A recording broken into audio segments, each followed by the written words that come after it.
It was the late 1970s, long before the world knew Steve Jobs as the revolutionary innovator who would change the face of technology.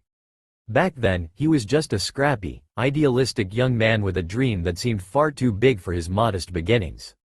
Jobs had co-founded Apple with Steve Wozniak, but the company was still in its infancy, operating out of a small garage in Los Altos. They had sold a few Apple I computers, but success was far from guaranteed.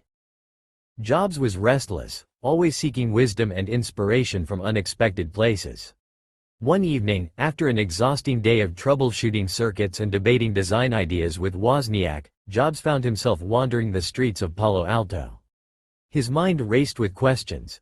How do you inspire people to follow your vision? How do you turn a wild dream into a reality that changes the world? As he strolled, he noticed a small bookstore tucked away between two larger, more modern buildings. It was an old establishment with a faded wooden sign that read, "Second Chances Books." Intrigued, Jobs stepped inside. The store was dimly lit, with rows of bookshelves stretching to the ceiling. The air smelled of aged paper and ink, and the soft creak of the wooden floor beneath his feet added to the store's charm.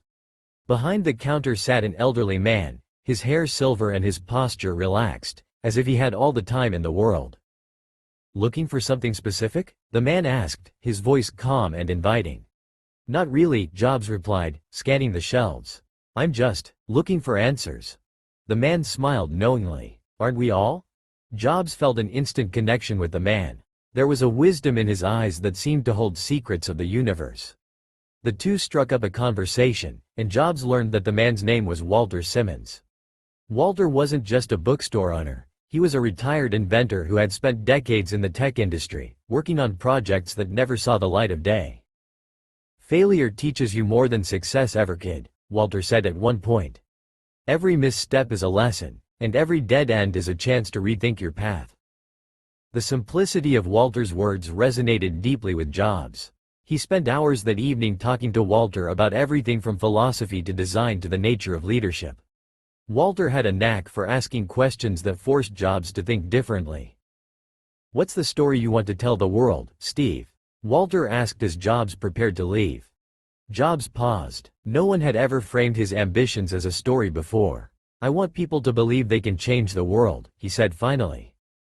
Walter nodded. "Then your job is to create tools that empower them to do it. And remember, the tools are only as good as the story they tell." That evening marked the beginning of an unlikely mentorship. Over the next few months, Jobs would often visit the bookstore, sometimes late at night, to talk to Walter. He began to share his ideas for Apple's future, his vision of creating personal computers that were not just functional but beautiful, intuitive, and accessible to everyone. Walter, in turn, challenged him to think beyond the technical aspects. "Design is not just what it looks like," Walter told him one evening, his voice carrying a quiet conviction. "Design is how it works. Every detail, every choice you make, should tell your story. And the simpler the story, the more powerful it becomes." Jobs would often argue, push back, and question Walter's advice. But deep down, he knew Walter's insights were shaping his thinking. Walter had a way of grounding Jobs' lofty ideals while encouraging him to dream even bigger. One night, Jobs shared a frustration with Walter. The Apple II had been moderately successful, but Jobs wanted more. He wanted to create a computer so revolutionary that it would redefine the industry. He had started work on a new project, something he called the Macintosh, but he was struggling to inspire his team. "They don't see it the way I do," Jobs said, pacing the narrow aisles of the bookstore. "They don't understand why it matters." Walter watched him silently for a moment before speaking. "Steve, a great leader doesn't just tell people what to do. He shows them why it matters. Inspiration isn't about forcing your vision onto others. It's about inviting them to see the world through your eyes." Jobs stopped pacing. The words hit him like a revelation.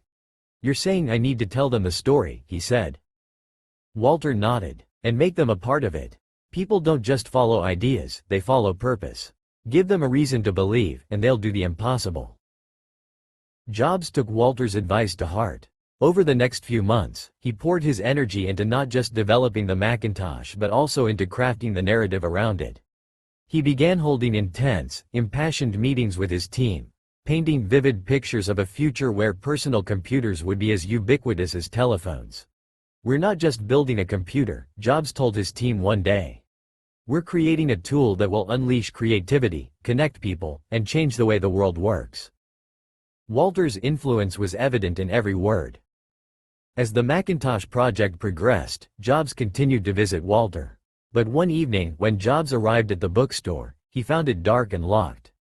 A handwritten sign on the door read, "Closed indefinitely. Thank you for the memories. Walter Simmons." Jobs was stunned. He hadn't even known Walter was planning to leave. He asked around and eventually learned that Walter had moved to a quiet town up north to spend his remaining years in peace. Years passed. The Macintosh launched in 1984, and while it wasn't an immediate commercial success, it became a symbol of innovation and creativity. Jobs went on to lead Apple through its most iconic years, introducing groundbreaking products like the iPod, iPhone, and iPad. Throughout his journey, Jobs often thought of Walter.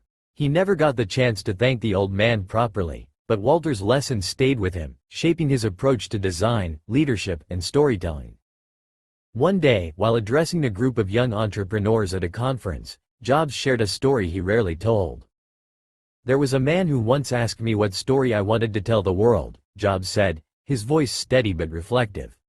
"That question changed everything for me. It made me realize that technology isn't just about circuits or code. It's about people. It's about creating tools that empower them to tell their own stories."